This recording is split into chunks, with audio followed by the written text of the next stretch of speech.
Ladies and gentlemen, it's more than one, Mr. President. It's more than 1 year since the last meeting of the National Party that was held here in Galway, and it's a great pleasure to be back in the City of the Tribes. As I said at our meeting in Cork a number of weeks ago, the party is going from strength to strength and is unrecognisable from its humble beginnings more than 1 year ago now. That journey that we started back then has been very eventful and brought us into contact with many patriotically minded people from all walks of life and from all parts of our great country. The National Party alone stands for the national idea. The National Party alone stands for freedom, and it stands alone for real personal liberty and stands alone for radical economic, social and political change. We in the National Party are the radicals of our age, and we are custodians of the national idea bestowed to us by our patriot dead, who made the ultimate sacrifice for the noble cause of the freedom and prosperity of the Irish nation. And we are the political vehicle that is dedicated to transposing that national idea into the reality of the free national republic of the future that some of you at this meeting will see in your lifetime. We are the best prospect and the last chance for the salvation of this country that has become a captive vassal state of a centralised federal European Union that has brought social and economic carnage and ruin to this country. Membership of the disastrous euro currency zone, together with unrestricted immigration since 2004,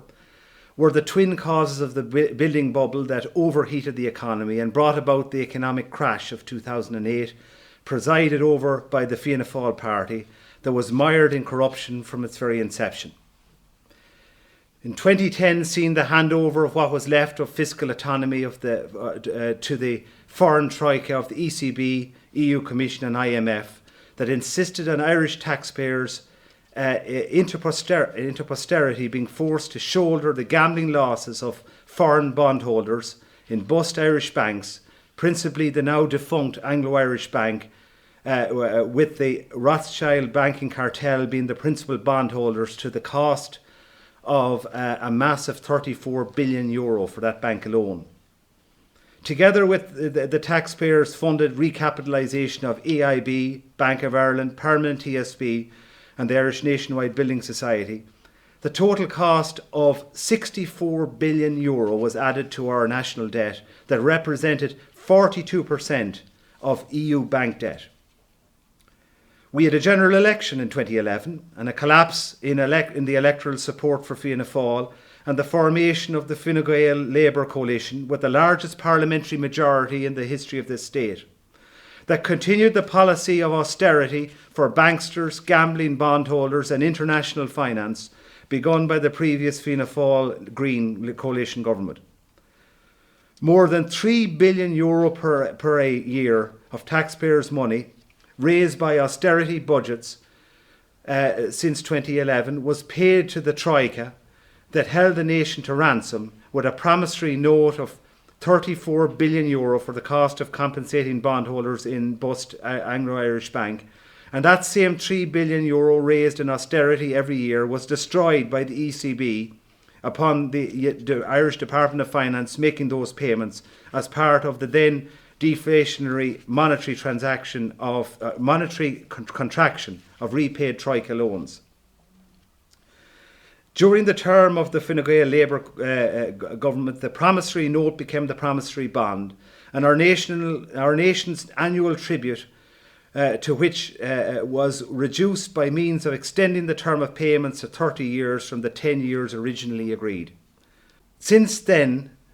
this very year, the NTMA has taken out a special loan to pay off the 27 billion remaining on the promissory bond. There was an accounting measure to take the promissory bond off the official state balance sheet to enable the state to comply with EU fiscal austerity treaty rules to protect the euro currency. Also, the discredited Fianna Fáil Green government set up the socialist Big Bad Bank of Nama that seized the toxic, distressed assets of building developers, that splurged on the euro-created credit bubble and sold those assets well below their market value to foreign vulture fund parasites under the veil of secrecy and at the behest of the Troika that demanded prompt repayment of loans provided to indemnify the gambling bondholders in our bus banks. As well as the great Irish sell-off by NAMA of distressed assets on their books, NAMA also intervened in the market to effectively stop house building and sold off land banks that could be used for residential development to vulture funds that are sitting on that land that is the principal cause of the housing crisis of today. The social carnage brought about by the Fine Gael Labour government of 2011 to 2016 was considerable, with the so-called legislation for abortion in the 2013 Destruction of Life During Pregnancy Act and the homosexual so-called marriage amendment that was passed in a referendum in 2015.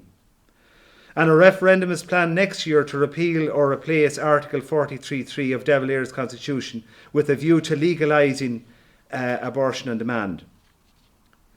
Also, the EU policy of unrestricted immigration into this country since 2004 has continued unabated, with our country becoming a dumping ground for foreign criminals and a breeding ground for radicalised Islamist cells that have been imported into this country. Mass immigration has transformed the social landscape of this country, destroying the homogeneity and unique character of our nation that has put a heavy economic strain on the indigenous taxpayers of the country and on housing and health services. Family farming is on death row, with only 6% of farmers being under 35 years of age, working the land in an environment where they are price takers rather than price makers for less than the cost of production, without profit because of the EU cheap food policy and the common agricultural poverty. When we joined the EEC in 1973, we had 300,000 full-time farmers compared with 125,000 today, and only 30,000 of whom are full-time. This week's budget was a further example of an austerity-embedded economic culture where corporate welfarism reigns supreme. The national economy is firmly enmeshed in the tentacles of the debt system, with the national debt now running at €206 billion and a further private debt of the national community at another whopping €200 billion. Also, the national economy is dangerously over-reliant on foreign direct investment by multinational corporations that provide 160,000 jobs by availing of our 12.5% corporation tax rate and tax shelters that effectively makes this state a tax haven. And EU Competition Commissioner Vestager in the Apple case is evidence of the intent of the EU establishment to suppress tax competition between EU member states and bring about forced tax harmonisation through the mechanism of the common consolidated tax base that will eliminate the last vestiges of national fiscal autonomy. I could go on and on with my list, but only for the purpose of underlining the paramount importance of the task which we collectively undertake to ensure the future of this country must be a national future. Our national way forward upholds the national and inalienable right to own private property and supports free productive enterprise as an economic model. We are uncompromisingly opposed to both state socialism and monopoly capitalism in equal measure that threaten economic freedom, and we condemn the modern economic model of globalist crony capitalism and bankocracy that has reduced our people to the status of debt and wage slavery. This hybrid economic model involves an unacceptable level of state interventionism via ubiquitous and oppressive high taxation and EU hyper-regulation that has destroyed the potential of a genuine enterprise economy and has mortgaged the entire economic activity of the country for generations to come to the deadly and detestable international imperialism of money that is ruled by international finance parasites whose unbridled avarice knows no bounds. Instead of money being subordinated to production and production, distribution and exchange being subordinated to the interests of the Irish nation and each person that composes that Irish nation, The reverse is the case, where people and our great nation are subordinated to production, and production, distribution and exchange are subordinated to the interests of parasitic international finance capitalism. We must never rest until we have wrested this economic power back to our people so that they can fully enjoy the fruits of their labour and enterprise.